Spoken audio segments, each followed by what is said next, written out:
What's up everybody? Really quick, we are doing a last minute trip to the States. We're going to be doing a Patreon meetup in Fort Lauderdale and one in LA. And we're also hosting a party with Chef Marcos and Elisha in LA on the 20th of December. If any of you want to come to that, I'll leave a link in the description below. And let's start this episode. Yeah, let's go. Hey guys, welcome to another episode of Parlay Revival. It had already been an unforgettable few weeks here in Vanuatu.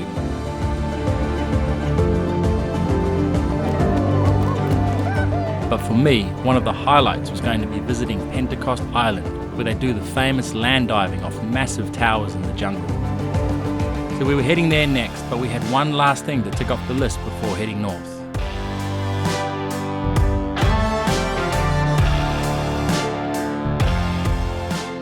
Hey guys, we're about to leave the masculine islands, but one of the highlights of things to do here is swim with the dugongs.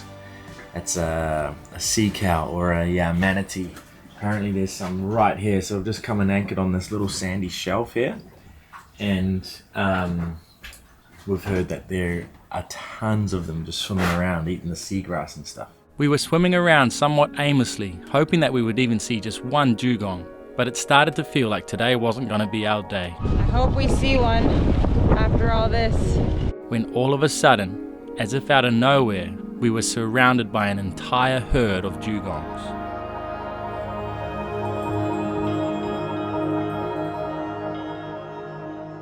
They were completely unfazed by our presence, and were just going about their business as graceful as ever. And for a solid 5 minutes or so, we got to interact with these beautiful creatures in their natural habitat. It was a memory that will last forever. Wow! Oh, there's so many! Yeah. So after that unforgettable experience, we continued sailing north through the islands of Vanuatu and had our sights firmly set on Pentecost Island. Vanuatu is still in the cyclone zone, which was fast approaching. So we couldn't spend as much time in all of these places as we would have liked. But we couldn't just sail past Pentecost. It's been on my bucket list for years to see these crazy man-made towers that people launch themselves off, which I find so fascinating. What's up guys? We have just sailed to Pentecost Island. And this is where the world famous vine bungee jump is that they do here in Vanuatu. And right behind us there is one of the towers. Apparently there's 3 towers, and we've missed the actual jumping ceremony by a few months.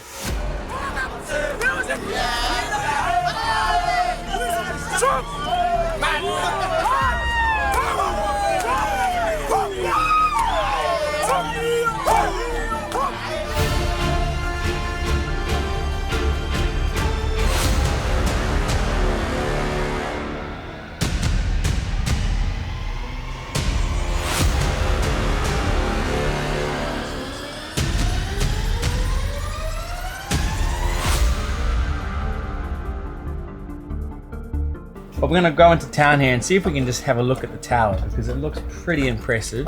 The reason they won't do it now is because the vines aren't in season, so they're a bit more brittle, I guess, and they'll snap. So you probably need quite young and strong vines. I don't know. We'll get, hopefully we meet a local that can tell us a little bit about it. But here we go. Vine jumping.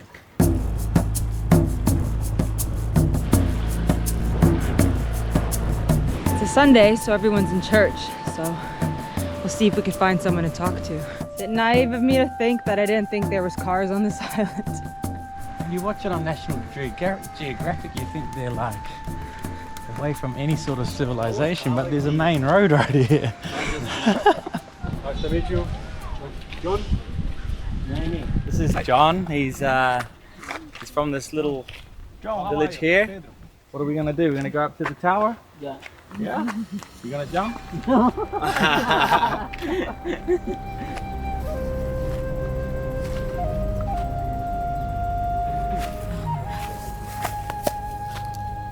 Oh my god, they're all dry now. There's no way you would jump. Wow. Honestly, does not look that high from down there. But when you climb up here and you come to the top, you just realize how tall the structure really is. You must slide your foot in Not yours. It was crazy to think that people actually jump off this homemade tower with 2 vines wrapped around their ankles, 100 feet down onto a dirt hill. The vines were clearly out of season, and not surprising that no one dares to jump at any other time of the year. In fact, in 1974, Queen Elizabeth II visited Pentecost Island, and the locals were determined to give her a spectacle even though the vines were not in season. One villager jumped off, snapped both the vines, broke his back, and later died in hospital. Therefore, the ceremony must be performed between the months of April and June after the wet season, where the vines have the most elasticity. The ritual is known as the Nagol, but the ceremony has changed over the centuries.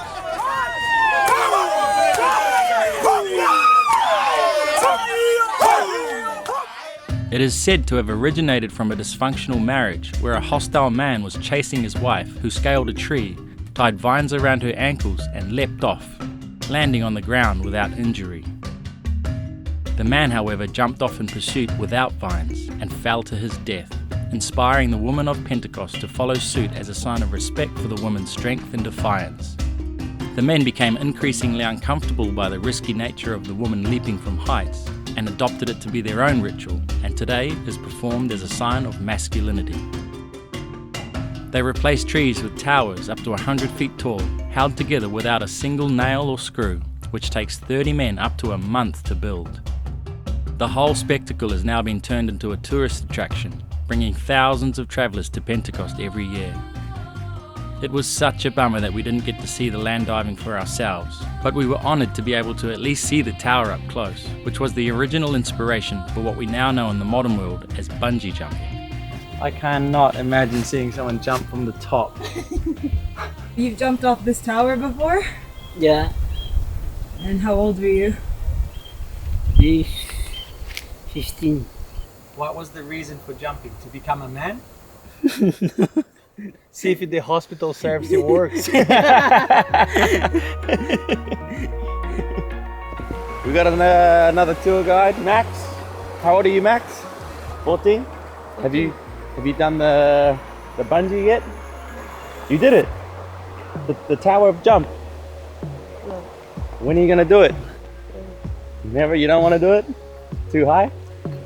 We're like a couple 100 meters from the boat. We're about to see a massive waterfall. This country is beautiful.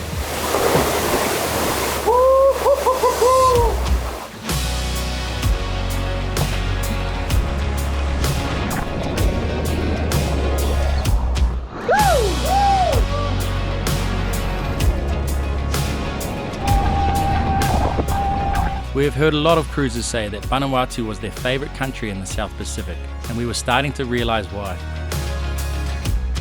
We have seen quite a lot of her untouched beauty, but were surprised when we came across a huge roadworks project funded by China along the whole coast of Pentecost Island. We saw some construction going on. We got talking to the locals, and the Chinese have come here, set up a massive camp, like a proper little village there, and the Chinese government is spending, it's got to be millions of dollars, building roads and bridges and all sorts of stuff up and down Pentecost Island here. And it's money from China that is paying for this, either through loans on generous terms or as aid. Because there's no tax in Vanuatu, the Chinese and Australia and New Zealand are coming to assist in the development of these places. We're here because we believe in the region and always have. But yeah, millions and millions of dollars being poured into these otherwise very remote village communities, where now there's a proper highway looking road going through it. So very interesting what's gonna happen and why the Chinese are doing it without speculating. I don't think a country would come into another country and do something out of the good of their own heart without getting a return on that investment. So whatever that return is, I don't know, but I think there's always a return. What is interesting to me is how different their lives are with the introduction of stuff like this.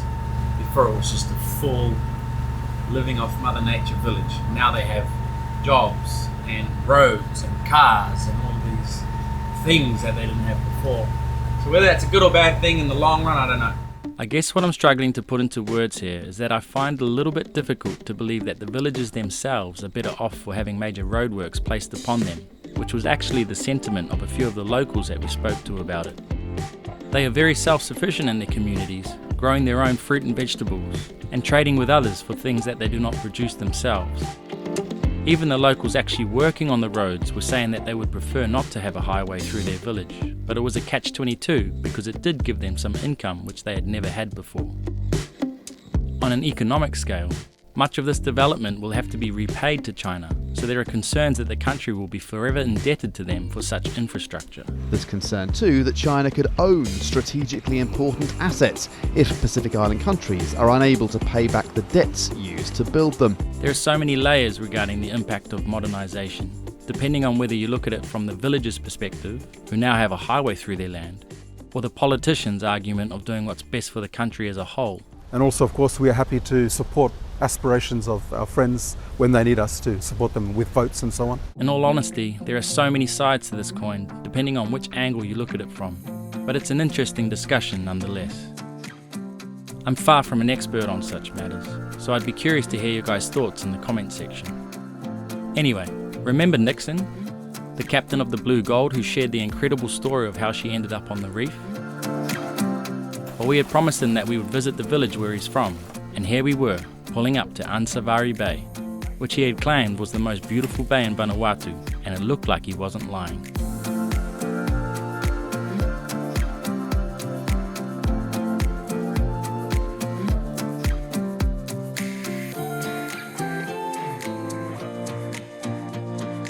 We had barely even anchored when a pod of dolphins pulled up into the bay. So he quickly hopped in, and we were spoilt with another unbelievable experience right behind the boat.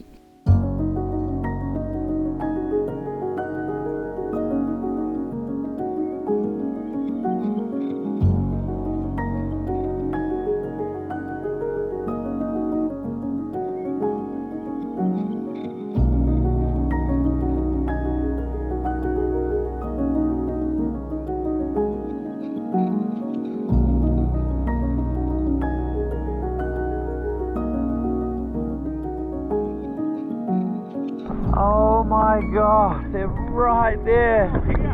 They're still here, and there's two massive turtles here. Oh my gosh, I just swim with some dolphins, and then I was chasing them. I had no didn't bring my fins on, and then at some point it was like this far away from them. I was like swimming over, then it was next to me. It was, wow, look at this place. Look at this place.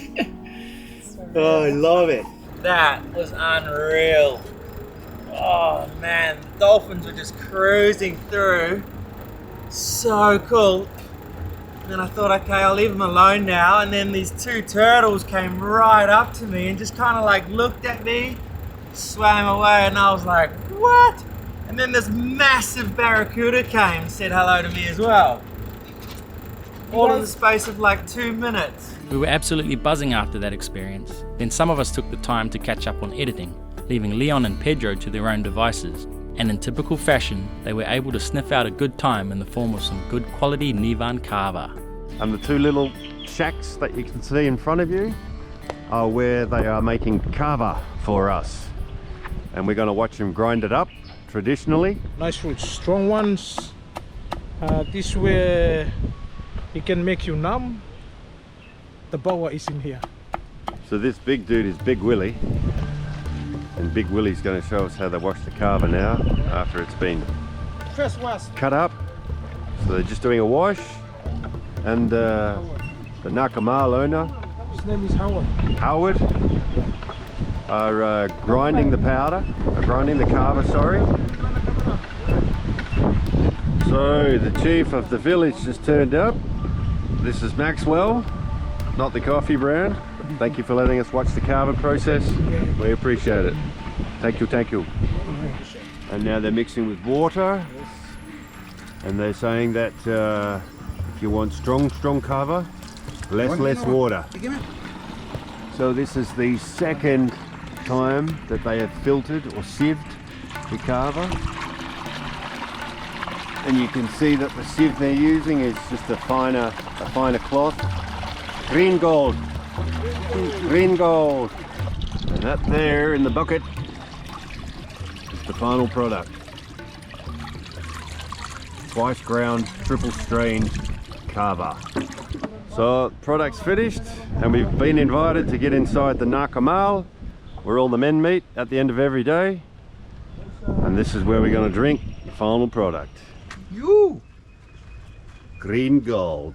So Leon stopped filming at this point, but I assure you that by the state that they returned to the boat in, they had had a festive time over on the island. They had even met Nixon's sister, but as mentioned, we were on a bit of a time crunch, so we kept moving towards Espiritu Santo, which would be our final stop in Vanuatu before heading up to the Solomon Islands.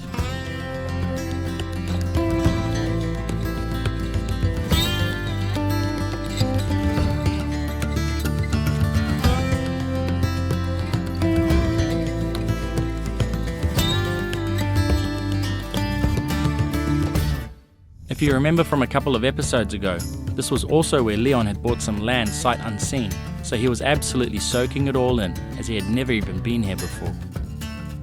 His land was in Lagoon, which was just around the corner, but a friend of ours had told us that it was imperative that we stop here, so we did just that, and got our first glimpse of Ratua Island.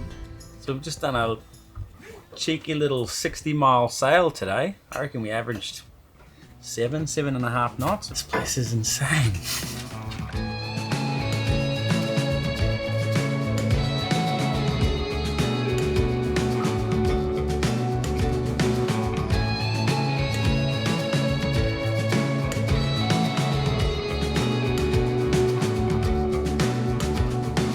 Vanuatu just keeps getting better and better the more north we go. Although Tanner was pretty spectacular. That was unbelievable, that volcano. But our friend Andy, he's been in the episodes a few times. He fell in love with this spot here. Kiwi couple own this resort, Ratua Island Resort. But he just went ahead and threw a big mooring down here on the sand and parked up here for a while. So he's out of town, so we've grabbed his mooring. And we'll go into the resort and say hi. But they're struggling at the moment because Air Vanuatu went into bankruptcy. And there haven't been flights up here. So it looks deserted right now. So maybe we'll help them out. We might have to put some money behind the bar, I'm not sure. You know, the good Samaritans that we are. I'm feeling fucking pumped. What does this place mean to you? Oh, it means a lot to me, man. Looking at this for a couple of years in pictures and now finally seeing it all come together. This isn't what my land looks like, but this is what I'm working towards eventually. I want a piece of beachfront like this. No, I just bought some land sight unseen and I didn't mind to buy as much as I did. I bought 2 blocks and then ended up buying 3 and then bought 4. But they're further north up the island. This is mind-blowing. I mean, look at the water. Look at the colour of the place. The beach, I haven't stepped foot on Santo soil. Call me crazy, I don't care. They called me crazy for years anyway. So today's crack a beer day. Or 3 or 4. Can't wait. Take a risk. You never know. I guess that's one of the reasons that we got along with Leon so well from the get-go. He's a risk taker and living life to the absolute max. This is something that I can relate to very much, as buying a hurricane-damaged boat is about as crazy as it gets in terms of boat ownership. But I took the risk in hopes that it would enable me to experience life to the fullest. And this very boat has brought us 40,000 miles across the biggest ocean in the world to be parked in front of a beach you'd only normally see on a postcard. We made our way over to the resort and were absolutely blown away by the design and architecture of the place. And it was one of the most beautiful settings I think I've ever seen. You'll have to tune in next week, same time on Sunday. The horses are going for a swim. Never seen this before. As we literally get this whole private island to ourselves, which turned out to be a pretty special couple of days indeed. These villas are 200 years old, and that front door just opened on its own. So I freaked out and I kicked the thing and it flung and it was the cat.